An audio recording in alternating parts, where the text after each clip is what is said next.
ஓம் சாந்தி. அவ்யக்த முரளி 7/3/1984.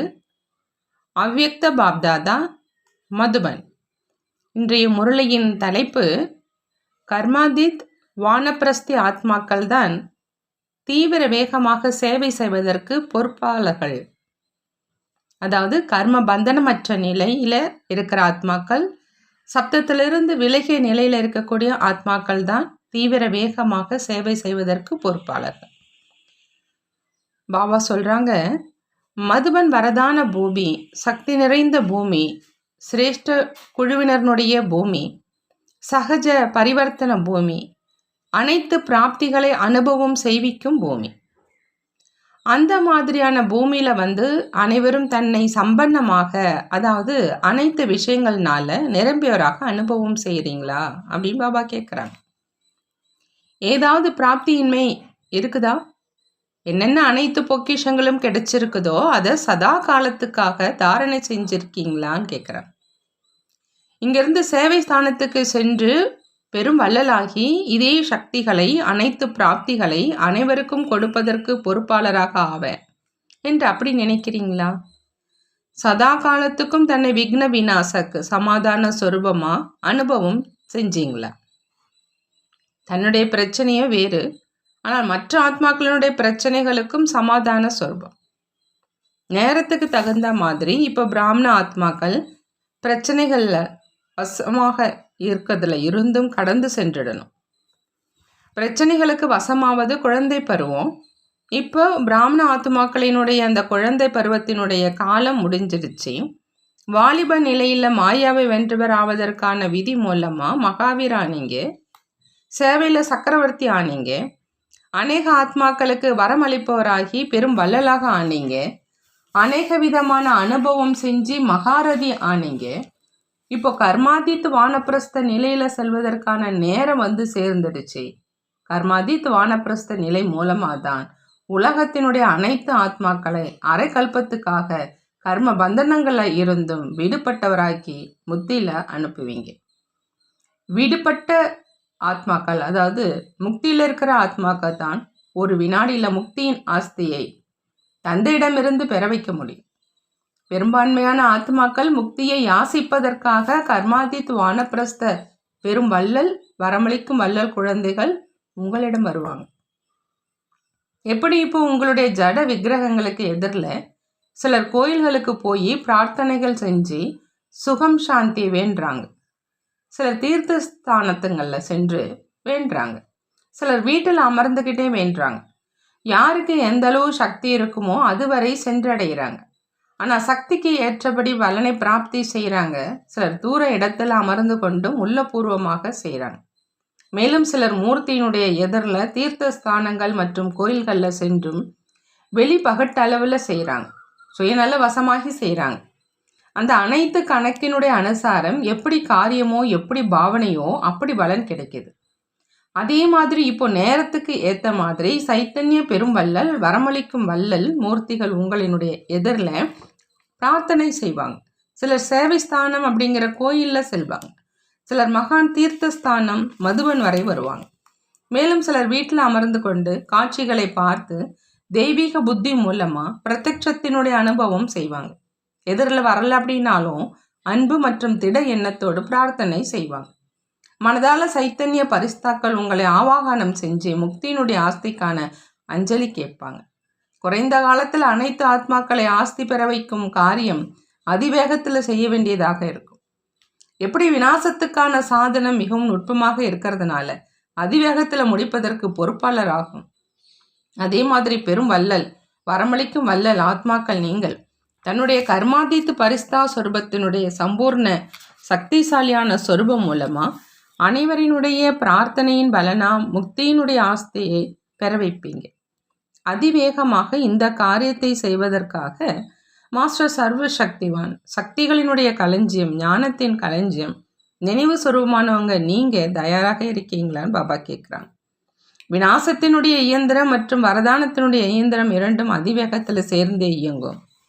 நீண்ட காலமா, அதாவது இப்போதிலிருந்தே எவரடி அதிவேகம் உள்ளவராக கர்மாதீத்து சமாதான சொரூபமாக எப்பொழுதும் இருப்பதற்கான பயிற்சி செய்யல அப்படின்னா அதிவேகத்தினுடைய நேரம் கொடுப்பவராக ஆவதற்கு பதிலாக பார்ப்பவராக ஆக வேண்டியதாக வரும். நீண்ட காலமாக தீவிரமாக முயற்சி செய்கிறவங்க அதிவேகத்தினுடைய சேவை செய்வதற்கு பொறுப்பாளராக முடியும். இதுதான் வானப்பிரஸ்த, அதாவது அனைத்து தடைகள்ல இருந்து விடுபட்ட, விலகி இருக்கும் மற்றும் தந்தையுடன் சேர்ந்து அதிவேகமாக சேவையினுடைய பிரியமான நிலை. எனவே இப்போ கொடுப்பவராக ஆவதற்கான நேரமே என்று இப்போ கூட தனக்காகவும் பிரச்சனைகளுக்காகவும் பெறுபவராக ஆவதற்கான நேரம் கிடையாது. தன்னுடைய பிரச்சனைகளுடைய குழப்பத்தில் வருவது இப்போ அந்த நேரம் கடந்து போயிடுச்சு. பிரச்சனையும் கூட தன்னுடைய பலகீனத்தின் படைப்பு தான். யார் மூலமாவது மற்றும் ஏதாவது சூழ்நிலை மூலமாவது வந்திருக்கும் பிரச்சனை உண்மையில் தன்னுடைய பலகீனத்தின் காரணம்தான். எங்கு பலகீனம் இருக்குமோ அங்கே நபர் மூலமாக சூழ்நிலை மூலமாக பிரச்சனை தாக்குதல் செய்யும். ஒருவேளை பலகீனம் இல்லை அப்படின்னா பிரச்சனை தாக்காது. வந்திருக்கும் பிரச்சனைக்கு பதிலாக சமாதான ரூபத்தில் அனுபவியாக ஆகும். இது தன்னுடைய பலகீனத்தினால உருவாக்கி இருக்கும் மிக்கி மவுஸ்.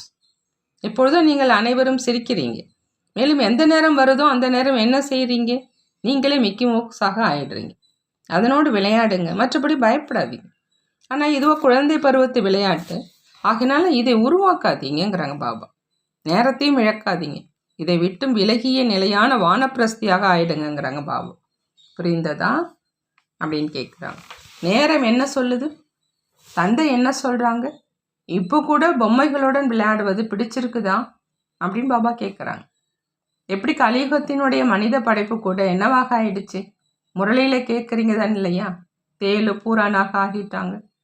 அந்த மாதிரி இந்த பலகீனத்தினுடைய பிரச்சனைகளை உருவாக்குவதும் தேலு பூரான் மாதிரி தன்னையே கடிக்குது, சக்தியற்றவராக ஆக்கிடுது. ஆகையினால அனைவரும் மதுபனில் இருந்து சமாதானமாகி இப்போதிலிருந்து தன்னுடைய பிரச்சனைகளையும் முடிச்சிட்டேன், ஆனால் யாருக்காகவும் பிரச்சனை சொரூபம் ஆக மாட்டேன் அப்படிங்கிற அந்த உறுதியான எண்ணத்தை எடுத்துகிட்டு போங்க. தனக்காக மற்றும் அனைவருக்காக எப்பொழுதும் சமாதான சொரூபமாக இருப்பேன் அப்படின்னு இருக்கணுங்கிறாங்க பாபா. புரிந்ததான் பாபா கேட்குறாங்க. இவ்வளவு செலவு செஞ்சு கடுமையாக முயற்சி செஞ்சு இங்கே வரீங்க அப்படின்னா கடின முயற்சிக்கான பலனா இந்த உறுதியான எண்ணம் மூலமாக சகஜமாக எப்பொழுதும் கிடைச்சிக்கிட்டே இருக்கும்.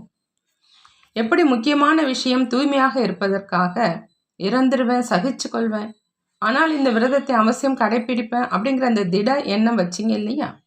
கனவிலும் அல்லது எண்ணத்தில் கூட ஒருவேளை கொஞ்சமாவது தடுமாற்றம் இருக்குது அப்படின்னா அதை பாவம் அப்படின்னு நினைக்கிறீங்க இல்லையா?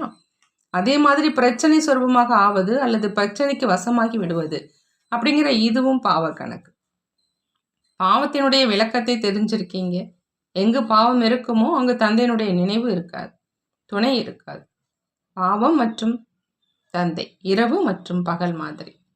அதனால தான் எப்போ பிரச்சனை வருதோ அந்த மாதிரி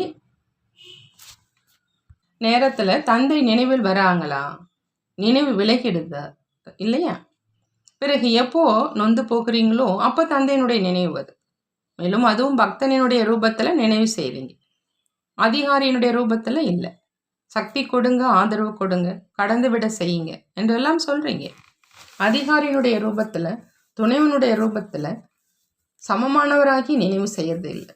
ஆகினால இப்போ என்ன செய்யணும் அப்படின்னு புரிந்ததான் பாபா கேட்குறாங்க. நிறைவு விழாவை கொண்டாடணும் இல்லையா? பிரச்சனைகளுக்கான முடிவு விழாவை கொண்டாடுவீங்க இல்லையா? அல்லது நடனம் மட்டும் ஆடுவீங்களான்னு பாபா கேட்குறான். நல்ல நல்ல நாடகம் நடத்துகிறீங்க, இப்போ இந்த நிகழ்ச்சியை செய்யுங்க. ஏன்னா இப்போ சேவைக்கு அதிக நேரம் தேவையாக இருக்குது. அங்கே கூக்குரலிட்டு அழைச்சிட்ருக்கிறாங்க, மேலும் இங்கு நிலை குலைந்து போய் கொண்டு இருக்கிறாங்க. இதுவும் நல்லது இல்லை தான் இல்லையா? நல்லது இல்லை இல்லையா? அவங்க வரமளிக்கும் வள்ளலே, பெரும் வள்ளலே அப்படின்னு சொல்லி நினைவு செஞ்சிட்ருக்கிறாங்க. நீங்கள் மூட் ஆஃப் ஆகி அழுதுட்ருக்கீங்க அப்படின்னா எப்படி பலன் கொடுப்பீங்க? அவர்களிடம் உங்களுடைய சூடான கண்ணீர் சேர்ந்துடும். அவர்களும் பயந்துக்கிட்டே இருப்பாங்க. ஆகையினால இப்போ நான் பிரம்மா பாபாவோடு சேர்ந்து இஷ்ட தேவன், பூஜைக்குரிய ஆத்மா அப்படின்னு நினைவு செய்யுங்கிறாங்க பாபா. எப்பொழுதும் நீண்ட காலமாக தீவிர முயற்சி செய்கிறவங்களுக்கு, தீவிர வேகத்தினுடைய சேவைக்காக எவரடியாக இருக்கும் குழந்தைகளுக்கு, எப்பொழுதும் உலகை மாற்றம் செய்பவராக இருப்போரிலிருந்து பிரச்சனைகளை பரிவர்த்தனை சமாதான சுரூப குழந்தைகளுக்கு எப்பொழுதும் இரக்க மனமுடையவராகி பக்த ஆத்மாக்களின் மற்றும் பிராமண ஆத்மாக்களின் அன்புக்குரிய மற்றும் சகயோகியாக இருக்கும் சிரேஷ்ட ஆத்மாக்களுக்கு எப்பொழுதும் பிரச்சனைகள்லேருந்து விலகி இருக்கக்கூடிய கர்மாதீத் வானப்பிரஸ்த நிலையில் இருக்கக்கூடிய சம்பன்ன சொர்ம ஆத்மாக்களுக்கு பாப்தாதாவினுடைய அன்பு நினைவுகள் மற்றும் நமஸ்காரம் செய்கிறாங்க. நாமும் பாப்தாதாவுக்கு அன்பு நினைவுகள் மற்றும் நமஸ்காரம் செய்வோம். நியூயார்க் பார்ட்டியோட அவ்யக்த பாப்தாதா சந்திக்கிறாங்க. நீங்கள் அனைவரும் தன்னை தந்தையினுடைய விசேஷ ஆத்மாக்கள் அப்படின்னு அனுபவம் செய்கிறீங்களான்னு அவங்கள்ட்ட கேட்குறாங்க பாபா. எப்படி தந்தை எப்பொழுதுமே சிரேஷ்டமாக இருக்கிறாங்க, அதே மாதிரி குழந்தைகள் நாங்களும் தந்தைக்கு சமமாக சிரேஷ்டமானவங்க அப்படிங்கிற இந்த குஷி எப்பொழுதுமே இருக்குதான்னு கேட்குறாங்க. இந்த நினைவு மூலம் எப்பொழுதுமே ஒவ்வொரு காரியமும் இயல்பாகவே சிரேஷ்டமாயிடும். எப்படி எண்ணம் இருக்குமோ அப்படி காரியம் இருக்கும். நீங்கள் எப்பொழுதும் நினைவு மூலமாக சிரேஷ்ட நிலையில் நிலைச்சிருக்கும் விசேஷ ஆத்மாக்கள் எப்பொழுதுமே தன்னுடைய இந்த சிரேஷ்ட ஜென்மத்தின் குஷிகளை கொண்டாடிக்கிட்டே இருங்க. அந்த மாதிரியான சிரேஷ்ட ஜென்மம் எதில் நீங்கள் பகவானுடைய குழந்தைகளாக ஆகிட்டீங்களோ அந்த மாதிரியான ஜென்மம் முழு கல்பத்திலுமே இருக்காது அப்படின்னு பாபா சொல்கிறாங்க. 5000 ஆண்டுகளில் இந்த நேரம் மட்டும்தான் இந்த ஆன்மீக ஜென்மம் கிடைக்கிது. சத்தியுகத்தில் கூட ஆத்மாக்களினுடைய பரிவாரத்தில் வருவீங்க. ஆனால் இப்போது பரமாத்மாவனுடைய குழந்தை ஆகினால இதே விசேஷத்தை எப்போதும் நினைவில் வைக்க சொல்கிறாங்க பாபா.